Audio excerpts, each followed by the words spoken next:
No, sí se está grabando, ¿verdad? Sí, sí, porque se supone que sí se está grabando. Ok, Sí. ok. Bueno, dejémoslo ahí. Este, sí, lo que les estaba mencionando acá es que, ¿verdad? Cada uno de estos términos, ¿verdad? Por ejemplo, aquí yo lo puedo ver como -1 a una potencia que sea par, porque ahí no lo tenemos. En este otro yo lo tengo como -1 a una potencia que sea impar. Entonces, si vemos el patrón específico, si yo solamente estoy considerando valores impares, ¿verdad? Veamos que yo aquí lo puedo ver como 1, bueno, veamos acá, sería 1 menos 1 entre 2. Y acá nos daría -1 a la 0. Que -1 a la 0 es 1. ¿Ok? Entonces nos da el exponente positivo, el coeficiente positivo. Ahora, si lo hacemos con el siguiente, que sería, el siguiente impar sería 3, ¿verdad? Entonces vean que quedaría 3, sería -1, a la 3 -1 entre 2. Y 3 menos 1 es 2, ¿verdad?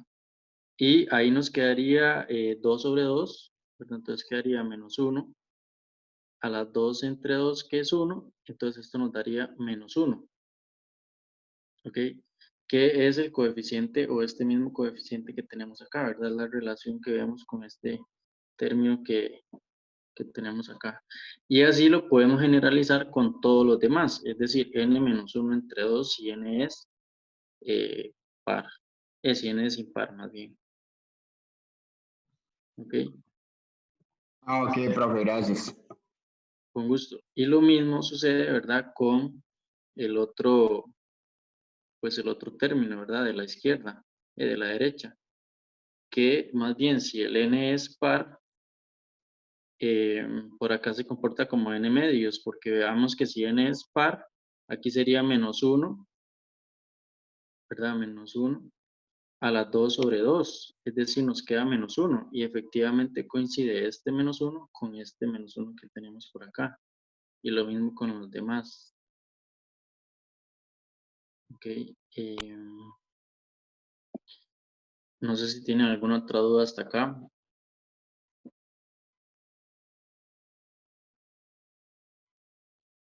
No. Bueno, entonces, el siguiente paso que nosotros tenemos que hacer por acá sería, bueno, ya encontramos las derivadas enésimas, ¿verdad? Y recordemos que ocupamos nuestro AN. Y además que vamos a ver qué color lo estamos haciendo por acá. Además que nuestro siguiente paso, ¿verdad? Sería ya el paso 4, que sería obtener explícitamente quién es el AN. ¿Ok? Pero recordemos que el AN es un coeficiente, ¿verdad? Una asociación acá que es cuando nosotros evaluamos ya cuando nosotros evaluamos todo en cero. Es decir, tenemos que venir y evaluar nuestra derivada enésima en cero. ¿Ok? Para encontrar, pues, este AN. Ahora sí, observemos que si n es par, nos da cero, porque sería evaluar siempre sen en cero. O sea, sen de 2 por 0 nos da 0 por 2 a la menos 2, ¿verdad? A la 2. O sea, eso siempre, siempre nos va a dar 0 si n es par. ¿Ok? Entonces decimos, bueno, si n es par.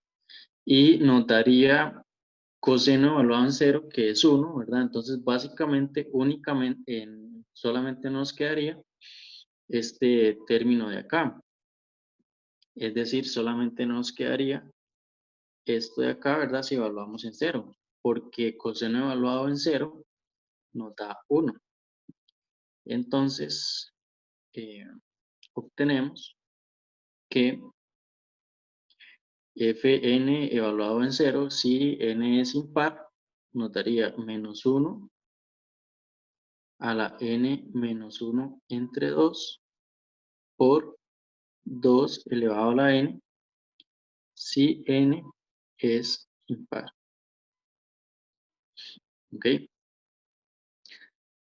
Ahora sí, observemos que la n se puede, o sea, nosotros acá estamos restringiendo mucho el n, es decir, estamos diciendo si n es par o si n es impar.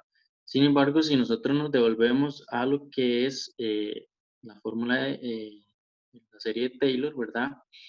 Vamos a ver si lo tengo por acá, no se los he escrito. Recordemos que la serie de Taylor se escribe de la siguiente manera, ¿verdad? Recordemos que tenemos una serie de Taylor, entonces sería, acá está infinito, n igual 0, de fn, en este caso evaluado en 0, sobre n factorial por x elevado a la n. ¿Ok?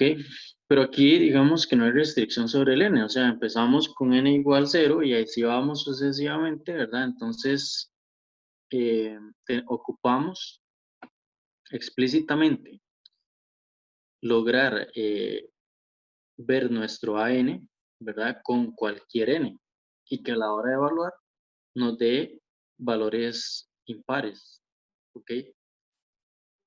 ¿A qué me refiero con esto? Que yo puedo escribir básicamente nuestros AN, ¿verdad? Todos los AN que sean pares me van a dar 0.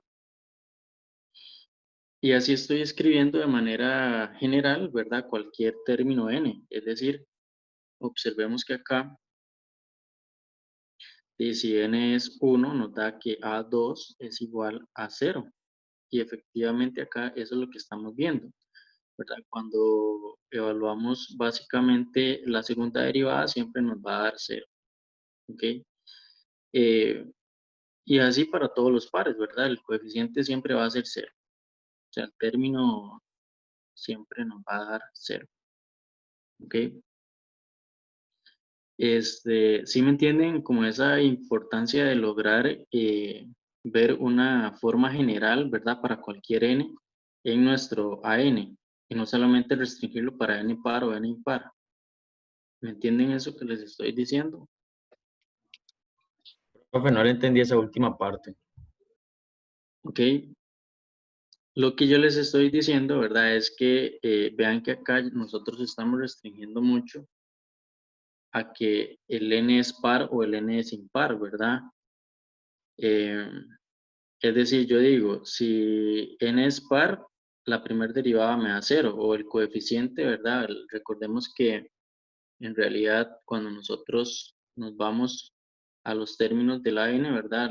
La n es una sucesión, tenemos a 0, a 1, a 2 y así sucesivamente, ¿verdad? Son términos ahí que tienen un cierto patrón. Y lo que estamos diciendo es que si n es par, pues siempre es 0. Eso lo acabamos de ver por esta, a la hora de evaluar por nuestras derivadas enésimas, cuando n es par en 0. Y nos damos cuenta que da 0. ¿Ok? Pero, ¿qué es lo que quiero que entendamos ahorita? Si nosotros lo restringimos así, ¿ok? A que n es par o n es impar, no vemos, digamos, una forma general, es decir, para cualquier n. Si lo vemos para cualquier n, ¿verdad? N, cualquier valor natural, venimos y si yo al n, digamos acá, lo tomo como 2n, en realidad ya me está dando solamente los coeficientes pares.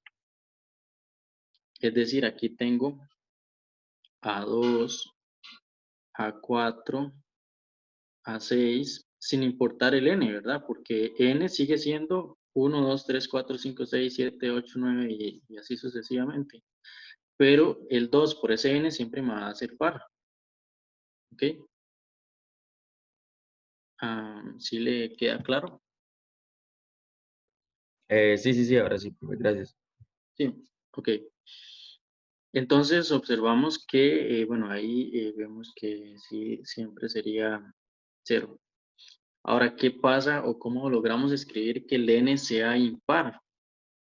Vean que si tomamos n impar, lo único que tenemos que hacer es 2n más 1.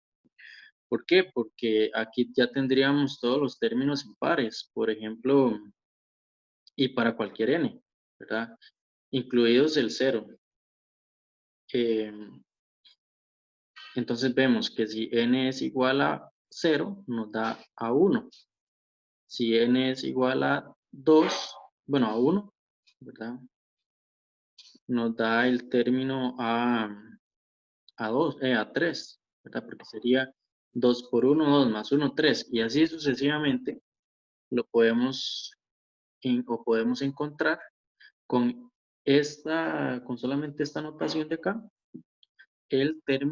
todos los términos impares. Es decir, es como si estuviéramos tomando n como 2n más 1, ¿verdad? Ok, bueno, eso como nota ahí. Ahora, veamos que si en esta formulita que nosotros tenemos por acá, nosotros tomamos a n no como n, sino como 2n más 1, ¿verdad? Porque queremos generalizar todavía más nuestra fórmula. Entonces, observemos que nos queda de la siguiente manera. Hagámoslo de este color, ¿verdad? Para que quede diferente. Cualquier cosa ahorita lo borro. Entonces quedaría menos 1 a la n, ahora no es n, sino que es 2n más 1. Entonces queda 2n más 1 menos 1 entre 2. Y vean que aquí este n también tendríamos que cambiarlo. Entonces quedaría 2 elevado a la 2n más 1. ¿Ok? Porque estamos tomando n no como el n, sino que el 2n más 1, ¿verdad? Que es el que nos sirve, digamos, para generalizar nuestra forma. Ahora observemos que si nosotros ahí ya aplicamos un poco de álgebra, ¿verdad? Nos queda menos 1 a la n. Se cancela básicamente este con este y al final el 2 con el 2 y nos queda menos 1 a la n por 2 elevado a la 2n más 1. Y ese es el término, ¿verdad? Que vamos a usar acá abajo. ¿Ok? Recordemos que el término an es f n evaluada en 0 sobre n factorial, pero estamos usando n como 2n más 1. Entonces recordemos este término, ¿verdad? Se los acabo de escribir ahí, porque pues es lo que voy a escribir a continuación. ¿Y por qué? Bueno, ya se los acabo de explicar. Entonces quedaría menos 1 a la n por 2 elevado a la 2n más 1, que es el término que vimos arriba, ¿verdad? Sobre 2n más 1 factorial. Entonces, observemos que este término nuevo del denominador tiene relación con este n factorial que vemos acá. Y este de acá, pues tiene relación más bien con la forma que acabamos de ver en anaranjado acá. ¿Ok? ¿Preguntas hasta este momento?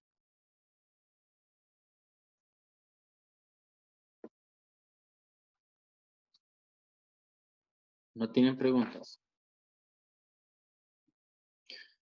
Bueno, entonces, ¿qué podemos observar de esto que estamos haciendo? Yo les voy a recordar muchas veces, ¿verdad? Esta forma que les acabo de escribir. Entonces, veamos, recordando de nuevo, ¿verdad? Nosotros tenemos que f de x es igual a, bueno, acá, de nuevo recordando, ¿verdad? N igual 0, fn evaluada en 0 sobre n factorial por x a la n. ¿Ok? Recordemos esto bien. ¿Por qué? Porque después más abajo, si yo solamente hago un cambio, ¿verdad? Y pues resulta que podrían surgir muchas preguntas si no entendemos bien ese cambio que hicimos de n por 2n más 1. ¿Ok? Pero para igual entender de una mejor manera, hagamos lo siguiente. Nosotros ya sabemos que un polinomio de Taylor Se escribe de la siguiente manera. Tenemos f de x sería igual a 0 más, vean que sería el coeficiente, que sería 2, que sería la primera derivada, ¿verdad? Por x sobre 1 factorial. Más 0, que los términos pares, recordemos que siempre nos dieron 0.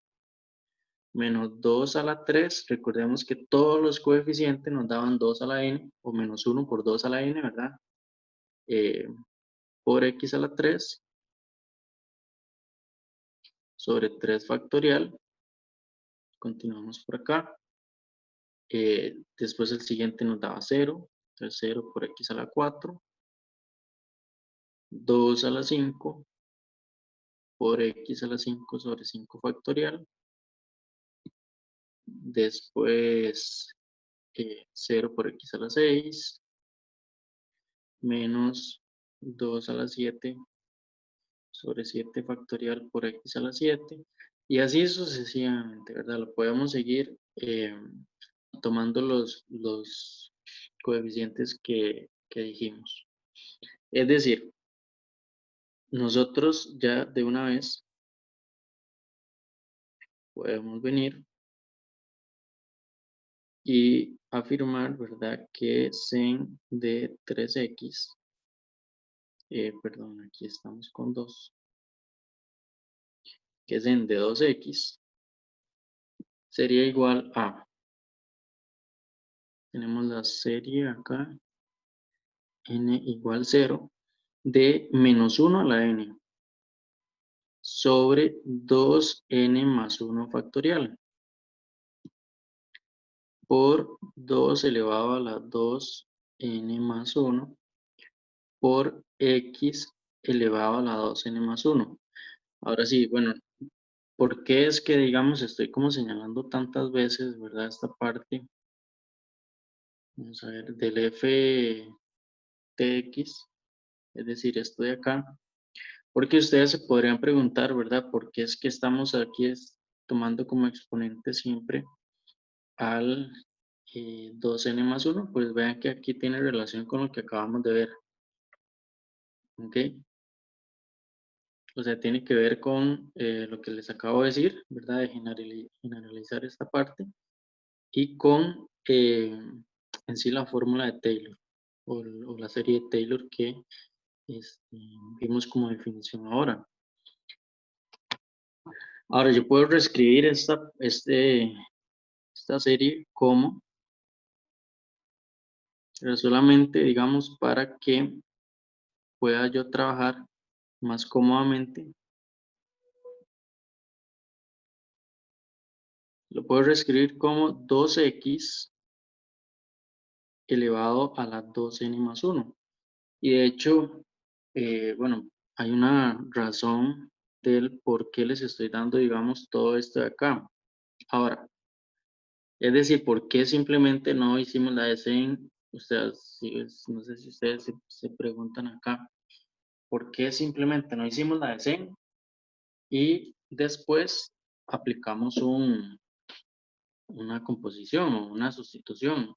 Vean que acá acabamos básicamente de mostrar esta parte de la sustitución, que simplemente ustedes pueden venir y tomar x como 2x y hacer la sustitución adecuada. Ok. Que de hecho en la presentación que viene en mediación virtual viene eh, ¿cómo se llama? Un ejemplo en el donde usan la sustitución, ¿ok? Que puede ser con x cuadrado, puede ser con x a la 3.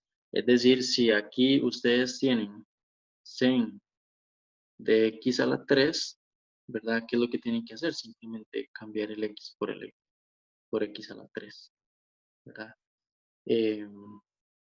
Ok. Bueno, no sé si tienen alguna duda hasta acá.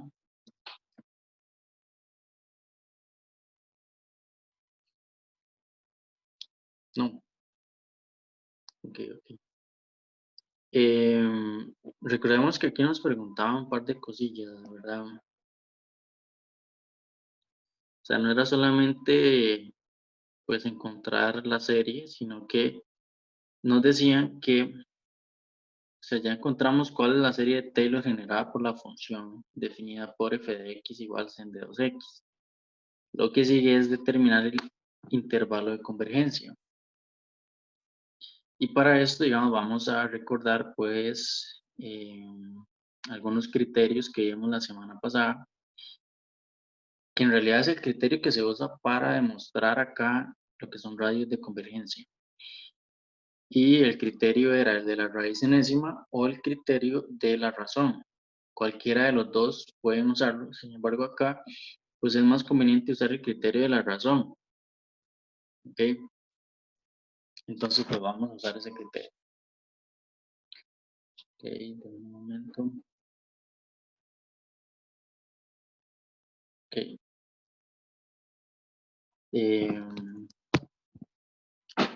Entonces ya vamos, o sea, ya encontramos nuestra función y para la parte B, que sería el intervalo de convergencia.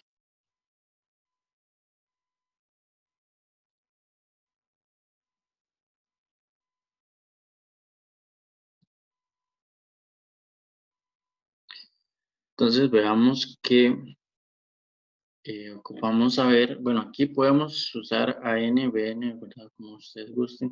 Sin embargo, recuerden que el AN ya lo tenemos. El AN en realidad sería pues todo este término que vemos acá. ¿Ok? Entonces, venimos y hacemos lo siguiente. Tenemos, ese sería nuestro BN, ¿verdad? Nuestro AN, que quedaría de la siguiente manera. Menos 1 a la n sobre 2n más 1 factorial por 2x, ¿verdad? Elevado a la 2n más 1. Así nos quedaría. Y recordemos que el criterio de la razón lo que usaba era el límite cuando n tiende a más infinito de a sub n más 1 sobre a sub n. ¿Ok? Al final, ¿verdad? Cuando ustedes hacen todo el desarrollo por acá, bueno, y recordemos que converge absolutamente, ¿verdad? Entonces, y básicamente tenemos que usar el valor absoluto por acá. Ok, entonces veamos pues cómo nos queda. Al usar el valor absoluto, básicamente ahí el menos 1 a la n desaparece, ¿verdad? Que es como lo que nos es más útil por acá. Entonces, obtenemos así, ¿verdad? Que pues básicamente tendríamos el a sub n más 1, que sería 2 elevado a la x, 2n más 1, sobre 2n más 1, todo esto factorial, ¿verdad? Sobre, ahora sí, el n, que sería, y vean que ya estoy de una vez quitando la n más 1, el menos 1 a la n, entonces aquí quedaría 2x elevado a la 2n más 1 sobre 2n más 1 factorial. Bueno, y ahí nosotros hacemos un proceso de álgebra, ¿verdad? De manera que nos quede de la siguiente manera. Bueno, y aquí hay un error grave que no estoy considerando. Y es el escribir el límite, ¿verdad?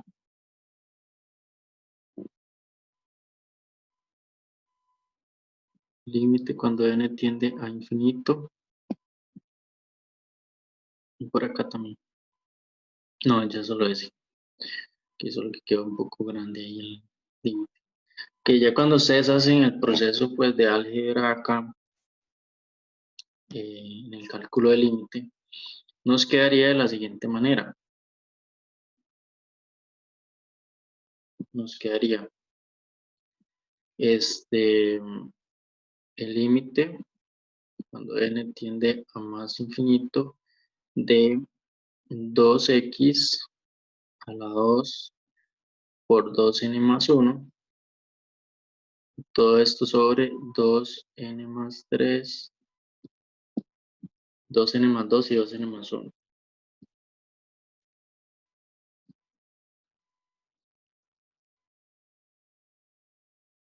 Pero este último, bueno, acá factorial y acá factorial, ¿verdad? Entonces se nos va a cancelar este de acá con este de acá. Como el límite, digamos, es cuando n tiende a infinito, entonces este x en realidad toma un papel de una constante, entonces quedaría el límite cuando n tiende a más infinito de 2x a la 2 sobre 2n más 3 por 2n más 2. Es decir, cuando nosotros evaluamos, cuando n tiende a infinito, esto nos daría una constante sobre infinito, ¿verdad? Y eso nos daría 0. ¿Ok? Si el límite nos da 0, recordemos que el radio de convergencia es R. Entonces decimos como el límite da 0, ¿verdad? Por el criterio de la razón. Y la teoría que básicamente vimos pues la semana pasada, ¿verdad? Como el límite cuando n tiende a más infinito de an más 1 sobre an es igual a 0, el radio de convergencia o el intervalo, ¿verdad? El intervalo es igual a R. ¿Ok? Y así nos quedaría. ¿Tienen alguna duda hasta acá?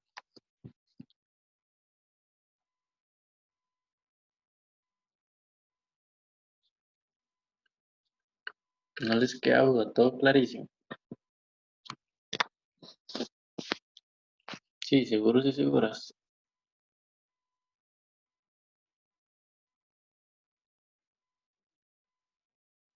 Bueno, entonces voy a salir de acá. Un momento.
Profe, está silenciado. Nada. Ahí me disculpa, no estaba diciendo nada, digamos. Bueno, sí estaba diciendo, pero a mí mismo nada más, ¿verdad? Sí, con razón no escuchaba. Bueno, no sé. Ok, que les estaba mencionando que vamos a hacer o vamos a ver lo que son los números complejos. No sé si tenían dudas de lo anterior, pero creo que ahí todavía no había silenciado, todavía en la compu sí se escuchaba, ¿verdad? Aquí es que les tripo para que no se escuche así raro el silencio, ¿ok? Bueno, lo que les estaba mencionando era lo siguiente. Vamos a ver qué era lo de los números complejos. Bueno, que vamos a ver lo de los números complejos y que yo quiero que pues practiquen bastante con esas prácticas que yo les mandé al grupo que, bueno, vienen en la presentación, pero a ellos se las recorté para que esta semana que vamos a practicar, pues las hagamos, esta y la otra semana. Entonces, bueno, empezando con este tema de números complejos, vamos a ver lo siguiente. Resulta que los números complejos, ¿verdad? Parten de lo siguiente. Voy acá a quitar algunos, vista gráfica, el eje Y. Voy a quitar el eje Y. Ahí. Entonces, supongamos que nosotros estamos en la recta numérica. ¿Ok? La recta numérica solamente nos da números reales y esos son los números que nosotros conocemos pues hasta el momento, ¿verdad? Números reales. Y de hecho, no sé si ustedes se acuerdan, pero y como que, ¿cómo les digo? No sé cómo vieron ese tema, ¿verdad? Pero en secundaria, pero por ejemplo, pasar de lo que son números racionales a números irracionales, pues tenía eh, toda una trascendencia ahí, ¿verdad? De cómo pasamos de números pues racionales a números irracionales, que es eso que existen más números, ¿verdad? ¿Cómo es posible, digamos, digamos, si nosotros vemos de 0 a 0.1, que haya otro 0.001 y que además exista otro irracional, ¿verdad? O sea, ¿cómo es que no está completa la recta numérica así y uno básicamente se tienda entre comillas, caer, ¿verdad? Me refiero entre comillas caer porque supongamos que, recordando números, ¿verdad? Que si uno eh, estaba, por ejemplo, o sea, estábamos aquí en 0, ¿verdad? Si queríamos pasar de 0 a 1, ¿verdad? Como que hay que pegar, digamos, que brinquillos ahí para pasarnos de 1 a 1. Pero resulta que siempre van a haber agujeros, es decir, por más que uno logre pues entender bien lo que son los números y demás racionales, si entendemos bien lo que son los números racionales, siempre hay agujeros ahí. Es decir, ¿y qué es lo que nos llega a completar la recta numérica, los irracionales? Bueno, pues resulta que no solamente tenemos pues estos números, sino que están los números complejos. Ok, ¿y de qué parten los números complejos? ¿Qué es eso de los números complejos y demás? Bueno, tal vez ustedes ya hayan iniciado con el tema, ¿verdad? Y puedan o sepan este, qué es un número complejo, o al menos algunas propiedades, ¿ok? Pero antes de empezar con esas propiedades, entendamos bien qué es un número complejo, ¿verdad?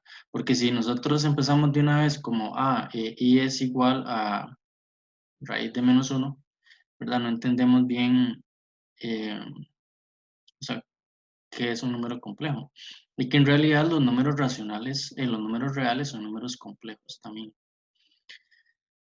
Bueno, resulta que si nosotros nos quedamos únicamente con la recta numérica, nos quedamos un poco, eh, digamos, ahí nos quedamos con que si yo solamente me voy con esta recta numérica, ¿qué pasa? O sea, yo puedo ubicar puntos en esta recta numérica y puedo ubicar, por ejemplo, aquí el 1 medio o el 0, o sea, en realidad cualquiera, ¿verdad? Hay cualquier punto. Pero si nos quedamos únicamente con la recta numérica eh, y pensando, digamos, que solamente tenemos este X, ¿verdad? O ¿y qué pasa con todo lo que está por aquí? O sea, ¿qué otros números nos pueden generar otros puntos en otro lado, digamos? Bueno, y de ahí es donde parte que yo a un par ordenado específico, ¿verdad? Cualquiera, ¿cómo lo puedo ver como un punto específico? ¿Ok? Ok, ¿cómo puedo verle a este número de acá, ¿verdad? O a este punto, como un número específico que me ayude, digamos, algebraicamente, o que tenga algunas propiedades específicas, ¿verdad? En un conjunto, ¿ok? Em, bueno, y de acá es donde parte. Básicamente este punto ¿verdad? Ahora sí voy a poner el eje Y, para que vean que en realidad los números complejos no es nada de asustarnos ni nada de que estamos viendo como quién sabe qué cosas, ¿verdad? O sea, entendiendo todo lo que acabamos o lo que ustedes conocen de matemática, pues podemos entender perfectamente, digamos, que es un número complejo, ¿ok? Y algunos de ustedes pues tendrán que llevarlos que no, sí, sí, de fijo, es que cálculo 1 no hay estudiantes, o sea, 1001 no hay estudiantes de ingeniería eléctrica, sin embargo en cálculo 2 sí. Bueno, los estudiantes y las estudiantes que estudien ingeniería eléctrica van a llevar un curso que se llama variable compleja, que por ahí van a tener, se van a divertir, digamos, que más con esto de la variable compleja. Bueno, a lo que iba, ¿verdad? Es que yo voy a eliminar este punto y voy a definir otro punto de la siguiente manera. Primero voy a tomar este A, tomar este B, ok, y básicamente, ¿verdad? Voy a tomar un punto de la forma A, B. Esto es, como les digo,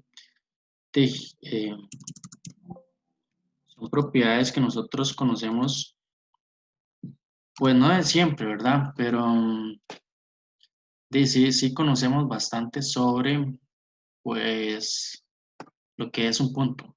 Ahora, ¿qué tiene que ver este punto con números complejos? Bueno, que ahora nosotros queremos ver este punto, digamos, no como un par ordenado cualquiera, sino como un número, digamos, y ese número va a ser un A más I por B. Ahora, ¿qué forma específica tiene este de acá? Bueno, sería el objeto A, ¿verdad? Más I por el B, ¿verdad? El objeto que hemos nombrado acá como B. Entonces, vean que específicamente este punto, ¿verdad? Si lo tomamos con B0, ¿verdad? Vean que si decimos que B es 0, nos daría cualquier número real, ¿verdad? O sea, si este punto se ubica en 0, y nos daría cualquier número real, que es lo que nosotros conocemos, ¿verdad? Como números reales. Pero vean que, y ese sería, o sea, vean que solamente sería un número real. Pero si ya le damos cualquier otro valor que B, puede ser 0, puede ser distinto de 0, en realidad nos daría cualquier punto en el plano, que ya, digamos, no llamaríamos tanto como un punto, sino que nos representa, pues, un número cualquiera, ¿verdad? Eh, en el plano, digamos. ¿Ok? Y a eso es lo que, digamos, llamamos números complejos. Ahora, este I o esta notación I tiene mucha relación, digamos, con soluciones de ecuaciones. Por ejemplo, tanto que decíamos antes, ¿verdad? Que, por ejemplo, x a la 2 más 1 no posee solución real, ¿verdad? Porque una ecuación, una solución compleja sí tiene. Entonces, por ejemplo, si nosotros tenemos una ecuación cuadrática, ¿ok? Una ecuación cuadrática es x a la 2 más 1 igual a 0. Resulta que esta ecuación cuadrática, si la vemos, o sea, si nosotros observamos o nos quedamos únicamente con los números reales, y no tiene solución. O sea, en esta recta específica no tiene solución. Pero, bueno, partiendo, ¿verdad?, de que podemos encontrar, pues, básicamente soluciones complejas acá, podemos resolver esta ecuación y de igual manera tenemos lo siguiente: x al cuadrado igual a menos 1 ¿ok? Y de acá es donde sale, o de donde definimos, ¿verdad? Que X, bueno, que Y básicamente, ¿verdad? Si nosotros definimos, bueno, voy a dejar este por acá, que definimos lo siguiente. Es decir, vamos a definir un número I como raíz de menos 1. ¿Ok? Entonces venimos y decimos, se define, voy a hacerlo con la notación de látex, se define I, ¿verdad? Como la raíz de menos 1. Así. ¿Ok? ¿Qué quiere decir esto? Que bueno, ya tenemos sentido a en realidad cualquier raíz y cualquier raíz de cualquier polinomio. Es decir, de aquí, si, bueno, hay un curso, ¿verdad? Que se llama, ¿cómo es que se llama ese curso? Bueno, es un álgebra abstracta. Es un curso pues bastante ruidillo, ¿verdad? En donde uno pues, ve el teorema fundamental del álgebra y básicamente pues tiene relación con lo que son raíces, ¿ok?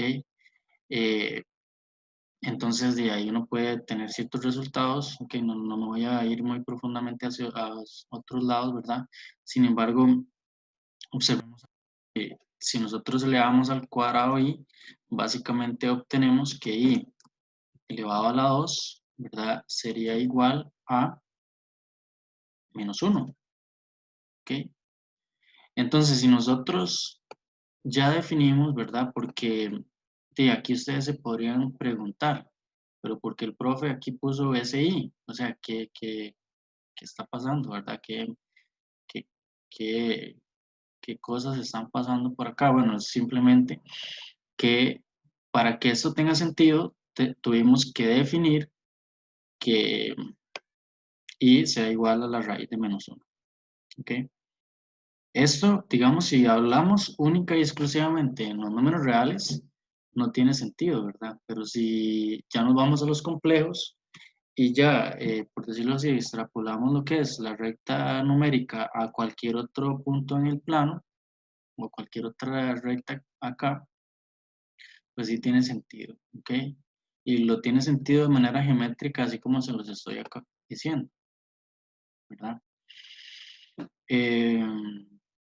Y bueno, continuando con este de acá, ¿qué quiere decir esto? Bueno, que nosotros acá, pues básicamente tendríamos que x es igual a menos i, o bien, ¿verdad? X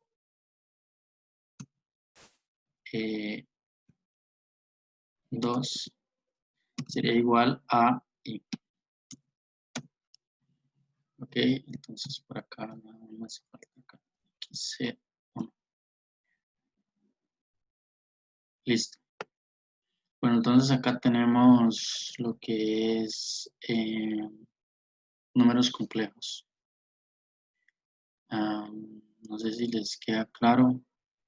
¿Verdad? Esto sin ver como muchas propiedades. Es decir, nada más basándonos única y exclusivamente, digamos, en lo básico de que sabemos de números reales y cómo es que, ¿verdad?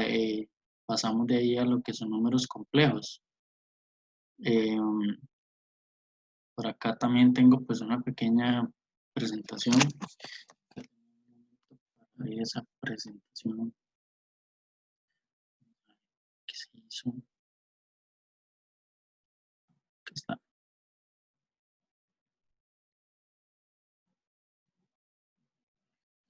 Ok, bueno, ahí tenían esta de acá. Bueno, dice que se define como, bueno, eso es lo que yo les decía, ¿verdad? El número i es también llamado unidad imaginaria. Además, si a es mayor que 0, pues siempre se cumple pues esto de acá. ¿Ok? Entonces vean que vamos a definir, digamos, la expresión z igual a a más b y un número complejo, donde z pertenece a los números complejos, tal que a se le llama la parte real y z se le denota, y se denota como real z. A la parte b se le llama parte imaginaria de z y se le denota como imaginaria de z. Bueno, resulta que acá, ay, ¿qué pasa aquí? Acá nosotros podemos, ustedes digamos me podrían decir, bueno, si ya nosotros estamos definiendo acá esta parte como una parte real más una parte imaginaria, pues resulta que también podemos denotar funciones complejas, ¿verdad? O funciones de variable compleja. Y resulta que por ahí es donde se fue Riemann y cuando, o sea, Riemann lo que está buscando son soluciones complejas, o sea, la hipótesis de Riemann son soluciones complejas en una única recta y de una única, o acá vean, por ejemplo, para que ustedes entiendan esa parte que yo les mencionaba en la clase pasada, ¿ok? Resulta que si yo tomo acá la recta x igual un medio, ¿verdad? Esta recta, ¿ok? Y voy un momento. Vean esa recta nada más.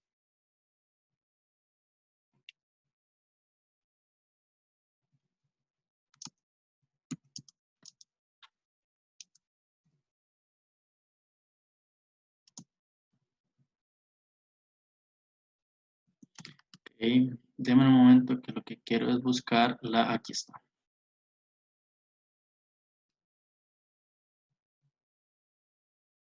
No, es que solo veo la,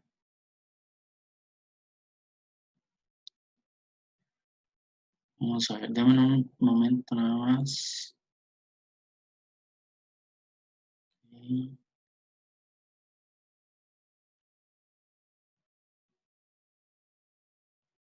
Lo único que les puedo preguntar acá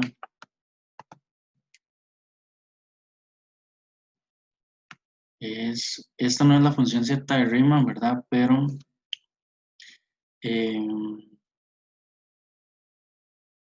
para entender bien qué es lo que estamos pues, buscando. Ok, me devuelvo entonces a lo que estábamos. Acá en x igual a un medio. Aquí tenemos la recta x igual a un medio y resulta que una función compleja pues básicamente va a tener la parte real y la parte imaginaria, es decir, va a tener una función que está relacionada con la parte real y otra función que está relacionada con la parte imaginaria. Resulta que la función, y como vemos gráficamente, digamos, eh, una función compleja, pues sería así, ¿verdad? Esta que les voy a enseñar no es la función de Riemann, no es la función z de Riemann, pero gráficamente nosotros la vamos a ver así. Una parte, o sea, una curva de estas va a ser la parte real y otra curva va a ser la parte imaginaria, ¿verdad? Resulta que la función z de Riemann, digamos que es un poco en espirales, y vean que esas curvas en algún momento se anulan. Cuando digo que se anulan es que son iguales, ¿verdad? Donde la parte real y la parte imaginaria, vean que aquí la parte real, o sea, básicamente se anula cuando se intersecan. Es decir, si nosotros, si serían iguales, nosotros igualamos a cero la función, ¿verdad? Y al igualarle a cero, si la parte real y la parte imaginaria son iguales, básicamente la función se anula, ¿ok? Entonces, pues vean que en estos puntos específicos donde las gráficas de las funciones son iguales, ahí, ¿verdad? Es donde nosotros buscamos ceros de funciones complejas. Bueno, eso es pues cuesta bastante encontrar ceros. Imagínense que a veces para un polinomio de grado n, pues cuesta encontrar las soluciones y a veces solamente graficadores nos pueden dar pues esos ceros. Imagínense encontrar ceros de una función de este tipo, ¿verdad? Bueno, resulta que Riemann, ¿verdad? Dijo que específicamente la función z de Riemann posee soluciones, y cuando hablamos de soluciones, ¿verdad? No hablamos de soluciones reales, hablamos de soluciones complejas, o que todas sus soluciones están en o pertenecen, ¿verdad? A esta recta, es decir, pueden ser cualquier punto que pertenezca a esta recta, básicamente. Y cómo se vería gráficamente, ¿verdad? Un número complejo en esta recta. Vean que sería, vamos a ver, ¿qué dice? Ahí ya. ¿Cómo se vería un número complejo? Pues es en esta recta. Vean que sería, pues básicamente un medio, ¿verdad? Más i por cualquier número complejo. Bueno, esa es la hipótesis que tuvo Riemann. Como les digo, los graficadores sí la dan y sí saben que es cierto. Al menos algunos, o sea, no se ha demostrado. O sea, tampoco se sabe que, o sea, eso sigue siendo una hipótesis que no se ha demostrado. Pero bueno, tiene relación con lo que son números complejos, ¿verdad? Porque en realidad eso es lo que está diciendo Riemann, ¿ok? O lo que decía. ¿Qué más les iba a decir?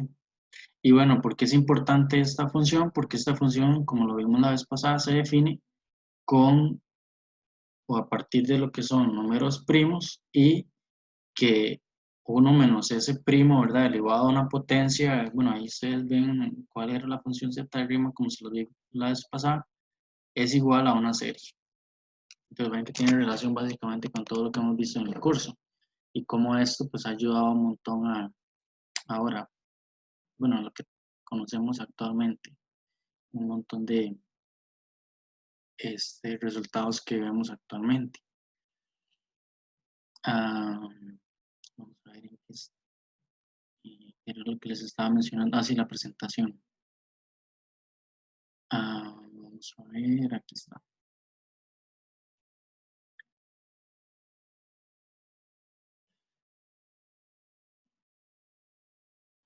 Bueno, estábamos ahí. Me devolví a esa parte, ¿verdad? Porque creo que es importante conocer un poco de la historia y no solamente conocer la historia, que también saber que algo, una hipótesis, ¿verdad? Que ha costado tanto demostrar, sí la podemos entender, ¿verdad? Bueno, no sé si les quedó claro, espero que sí, ¿verdad? Pero lo que estábamos viendo era soluciones en esa recta específica. ¿Ok? Bueno, ahí vemos algunos ejemplos de cuál es la parte real y cuál es la parte imaginaria de un número complejo. El plano complejo es un sistema de representación geométrica de los números complejos en el plano cartesiano alrededor, ¿verdad? Es lo que les acabo de decir. Vean, ahí está. O sea, z igual a más así b, ¿ok? Donde el eje x es la parte real y el eje y es la parte imaginaria. Ahora, por ejemplo, si un número está o sea, si tenemos acá, se llama o sea, un número real, ¿verdad? Y si está acá sobre el eje y, se llama imaginario puro. Por ahí en la tarea les pregunto yo, ¿verdad? Que los valores de m o los valores de k, ¿verdad? Para que eh, el número tal sea un imaginario puro, se refiere a que solamente posea, o sea, que la parte real sea cero, ¿verdad? A eso es lo que me refiero. Si me refiero a un número real, es que la parte imaginaria sea cero, ¿ok? Eh, bueno, ahí por si ya empezaron a hacer la tarea, ¿ok? Bueno, veamos acá, se define la suma de los números complejos z más w, z y w, de la siguiente manera, ¿verdad? Ok, la multiplicación, pues ahí también. Esto se puede demostrar, ¿verdad? Pero bueno, ahí lo tienen. Veamos igual algunos ejemplos por acá. Ok.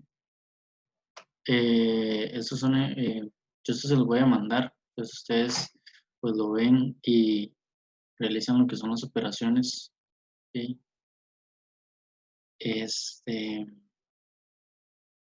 Igual por acá, ¿verdad?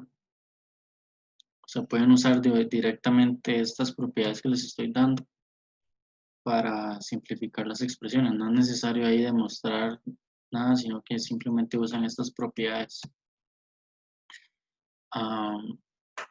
Se definen. Otra cosa, ¿verdad? Que también quería decirles gráficamente.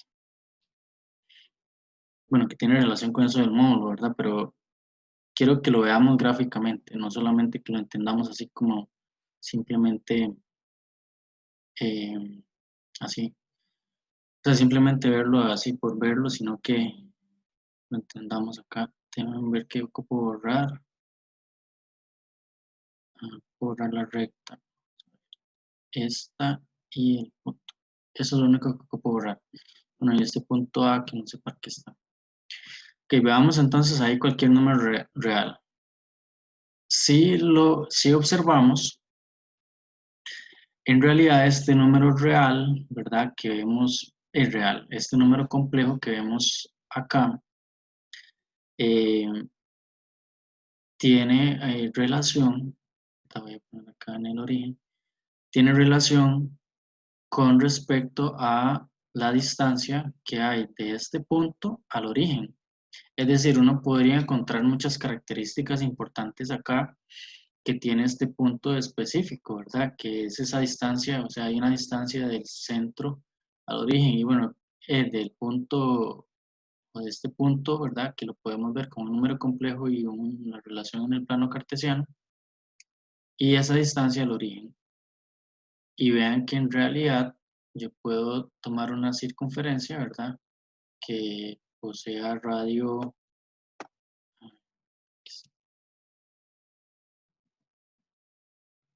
hay una circunferencia, ¿verdad? Que tenga como radio ese valor, o que ese punto B pertenezca, o ese número B, ¿verdad? Que ahora llamamos número, pertenezca a esa circunferencia.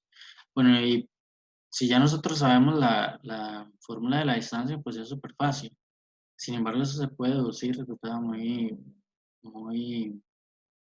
Se puede deducir usando eh, Pitágoras. Y bueno, ustedes se preguntarán cómo, ¿verdad? Y yo aquí veo un triángulo rectángulo, entonces trazo acá una perpendicular, ¿verdad? Y trazo el punto de intersección. Y ya veo un triángulo rectángulo en donde puedo, pues básicamente voy a nada más, denme un segundo, quito esta de acá. Yo aquí veo un triángulo rectángulo en donde esta distancia de acá a acá representa la parte real y esta distancia de acá a acá representa la parte imaginaria de mi punto, ¿verdad? O de mi número, ¿ok? Que se hace así.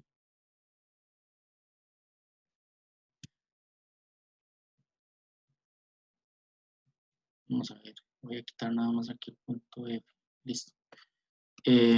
Donde la parte real, ¿verdad? Representa este lado, esta sería más bien la parte imaginaria, esta sería la parte real. Entonces, si yo quiero la hipotenusa, simplemente uso Pitágoras, ¿verdad? X cuadrado igual a Y cuadrado, bueno, aquí sería X más Y, X cuadrado más Y cuadrado igual a Z cuadrado, digamos. Y el Z, para despejar Z, sería la raíz de X cuadrado más Y cuadrado. Y eso en realidad en cualquier punto. Es decir, si yo me ubico por allá, por acá, siempre voy a ver un triángulo rectángulo al cual puedo pues, ver esa relación. ¿Ok? Entonces, de eso se puede deducir. ¿Ok? Bueno, lo podemos deducir por acá. Y cuando hablamos igual ya nos vamos a ¿cómo se llama? A la presentación. Observemos lo siguiente, bueno, se define el módulo, así nada más, digamos, dice, por la norma aquí, o el valor absoluto, hablamos de norma, digamos, como el valor absoluto cuando Si ya llevaron el curso de álgebra lineal, pues todo bien. Si no, ahí le hablan de norma, ¿verdad? Y es en Rn, no solamente en R2. Bueno, sería la raíz cuadrada de a cuadrado más b cuadrado. Okay. Sin importar el valor de a o el b que tengan, simplemente a cuadrado más b cuadrado. Y igual, si lo vemos de manera geométrica, ¿verdad? Representa esa distancia, ¿okay? Que es lo que yo les acabo de mencionar. Bueno, y ahí podemos calcular pues la norma de algunos, bueno, el módulo, ¿verdad? Perdón, ahí me confundo un poco con álgebra lineal. Pero podemos calcular el módulo de cualquier punto en realidad, de cualquier número complejo. Algunas propiedades importantes, la multiplicación, ¿verdad? Bueno, acá son algunas propiedades importantes de lo que son números complejos. Esta desigualdad triangular también se cumple para números reales, ¿verdad? Entonces, algunas se, vamos que heredan. El conjugado que también viene en la tarea. Vean que el conjugado de un número es simplemente la misma parte real, pero el inverso aditivo de la parte imaginaria. Eso es lo que tenemos que cambiar. Ok, entonces vean que por ahí hay algunas ecuaciones que tienen conjugados, ¿verdad? Entonces, para que lo tomen en cuenta. Por ejemplo, esta que creo que es la más importante, bueno, que también viene en la tarea, que el conjugado del producto es el producto de los conjugados, ¿verdad? Igual con la suma, con la resta, y bueno, de aquí estas propiedades que vemos a la derecha. También vemos lo que es la división. Esto también es importante, ¿verdad? Vean lo que es la división, porque, o sea, ¿cómo es que definimos la división de números complejos? ¿En qué sería W por el conjugado de Z sobre el módulo, ¿verdad? No la norma, el módulo de Z al cuadrado, ¿ok?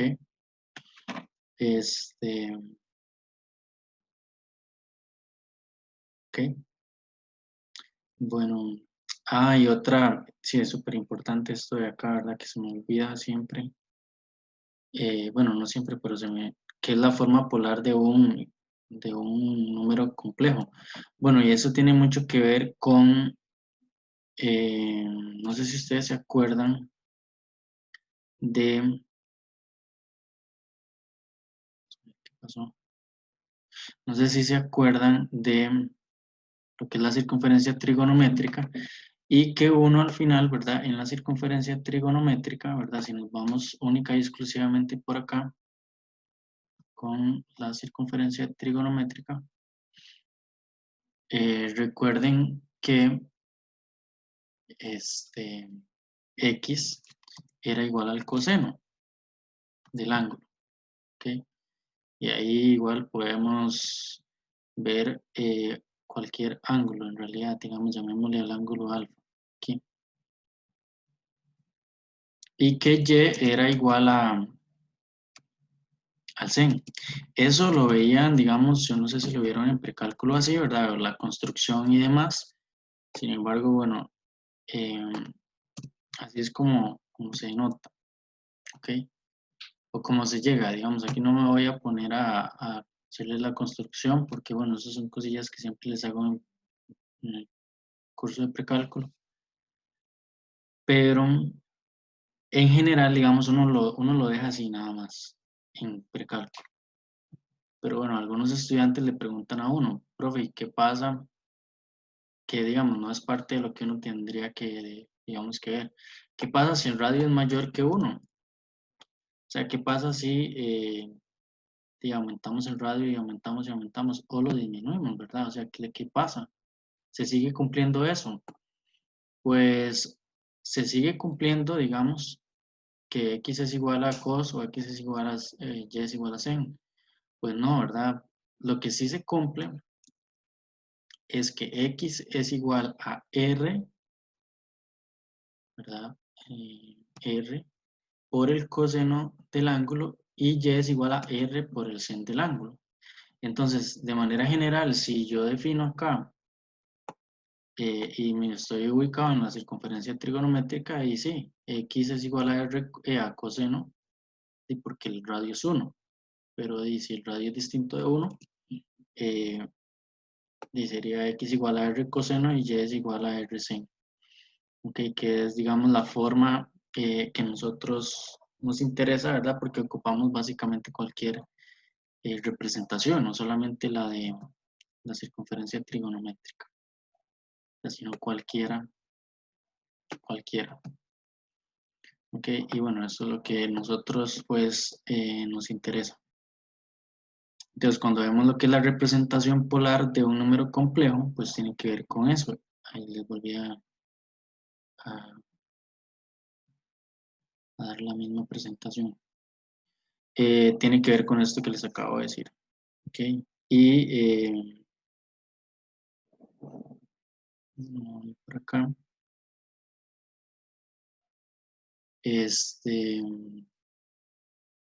Entonces, bueno, acá tenemos lo que es el ángulo, ¿verdad? Y el ángulo igual tiene que ver con la forma que les acabo de decir. ¿Ok? Eh, ok, por ahí igual tienen algunos, en la tarea también vienen algunos ejemplos, ¿ok? En los cuales también pueden trabajar. Y vemos acá lo que es la fórmula de Moivre con n natural, ¿ok?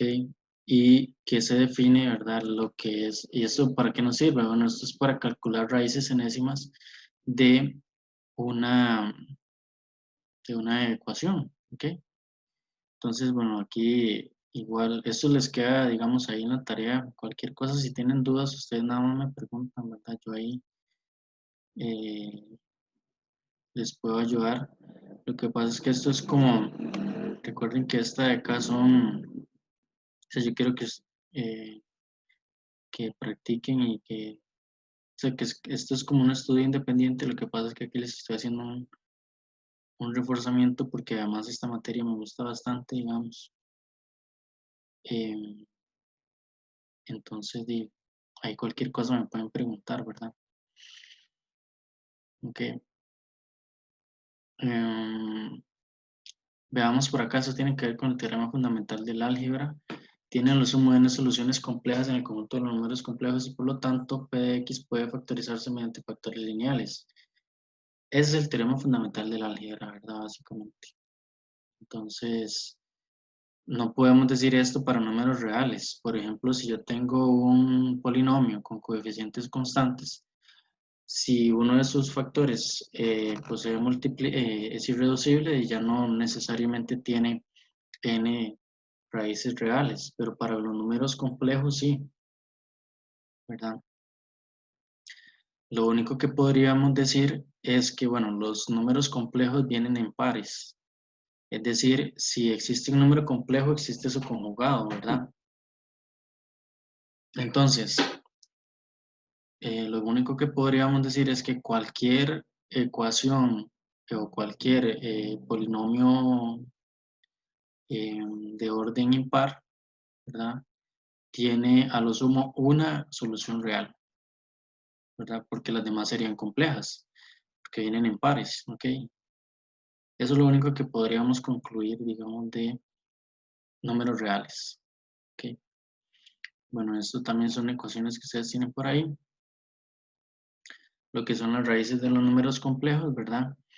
Hay una fórmula que es la fórmula de Euler, que es esta. Que esta fórmula es bastante importante.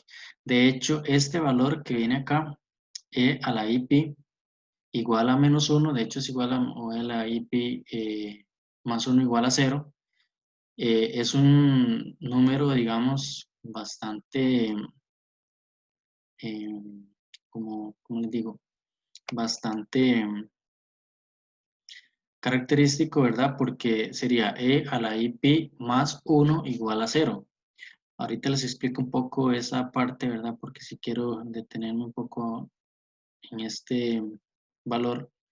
Ok, pero bueno, la fórmula de Euler, ¿verdad? O de Euler es la siguiente. E a la i zeta es igual a coseno de zeta más i sen de zeta. Por lo tanto, el número z en la forma exponencial, pues corresponde eh, a esto de acá, ¿ok? Ok. Pero si voy a devolverme un poco a este número de acá, porque si quiero trabajar con ese número un momento. Voy a trabajarlo en GeoGebra, ¿verdad? Para no tener que devolverme de nuevo a la tablet. Solo que voy a aquí crear una nueva. Que yo creo que eso no lo están viendo, entonces voy de nuevo. Que lo que les quería decir es lo siguiente. Nosotros tenemos el número, bueno, ese es un número e elevado a la i,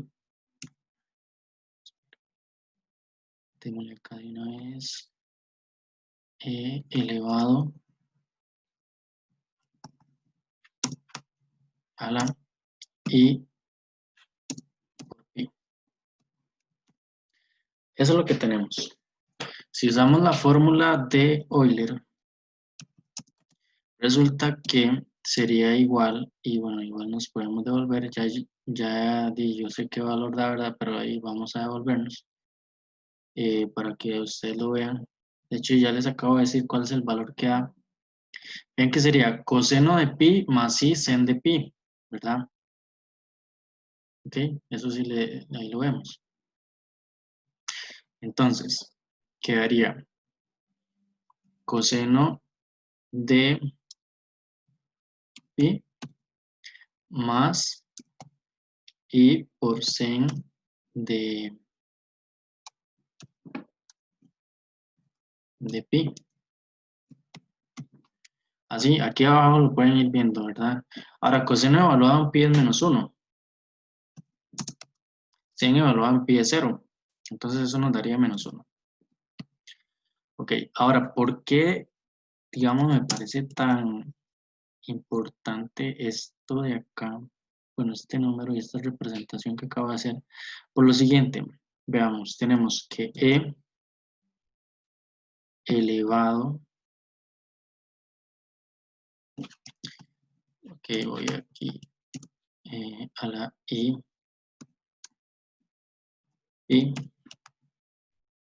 es igual a menos 1. ¿Qué quiere decir esto? Que este mismo valor que vemos acá,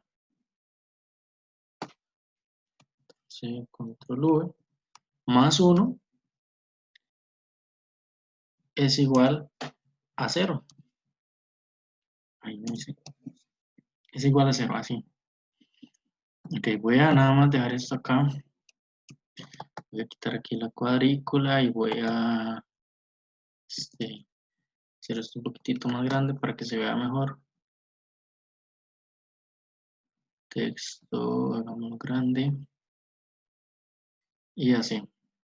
¿Por qué es demasiado importante? O sea, ¿por qué esto nos dice tanto, digamos? Bueno, E es un número irracional. Euler, digamos, fue el que o sea, el que nace, digamos, esta notación, este símbolo E, ¿verdad? O sea, porque de Euler trabajó demasiado con este número, ¿verdad? Y con límites y cómo algunas sucesiones tienden a E, ¿verdad? Y cómo demostrar que es irracional. Eso lo trabajó Euler. Y es un número complejo que acabamos de ver. O sea, representa ese número complejo. Pi, bueno, ya todos y todas sabemos que pi es un número que bueno, no sé si les he hablado tanto de pi, pero es un número que se ha trabajado siempre, o sea, incluso antes de Cristo, ¿verdad? Costaba un montón que decíamos, bueno, si tenemos el radio 1, tenemos 6 radios y nos sobra algo, pero bueno, ese algo, ¿verdad? Que siempre va a ser irracional, o sea, es 2pi, ¿verdad? Pero, o sea, lo aproximaban y lo aproximaban y lo aproximaban y pues no se comprendía que era irracional. Después ya vinieron Ramanujan, que fue uno de los que logró ver o encontrar cualquier, como les digo, cualquier término, ¿verdad? O cualquier decimal de pi, pero igual sigue siendo irracional, o sea, es irracional, pero encontró o sea, una fórmula para encontrar cualquier decimal de pi que converge, digamos, o sea, que nos da cualquier decimal de pi básicamente. Tenemos el más 1, que es el neutro de la multiplicación, y el 0, que es el neutro de sí, bueno, aquí es el neutro de la multiplicación, digamos que cualquier número multiplicado por 0 nos da 0, y cualquier número multiplicado por 1 da el mismo número, ¿verdad? Entonces, todo este número en sí representa un montón en la matemática, o sea, y la historia de la matemática, y uno nada más lo ve como la IP, ¿verdad? Y que un montón pues representa para, para la matemática en sí, ¿verdad? Ok, bueno, eso es lo que les quería mencionar de ese número y de esa representación de Euler, ¿verdad? Y cómo eh, da igual a -1. ¿Ok? Ok, continuamos. Vamos. Bueno, y por acá igual tienen algunos pues ejemplos. Y vean, esto también es importante, que logren expresar este número, digamos, en la forma anterior. ¿Ok? Y vean que aquí pues está haciendo uso de estas formulitas que les estoy dando por acá. Bueno, no sé si tienen dudas hasta el momento de lo que hemos visto o de los números complejos. ¿Cómo les ha ido con la tarea?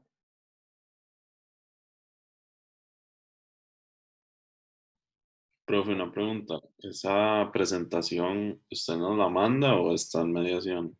No, voy a mandárselo de una vez mejor, ¿verdad? Porque sí,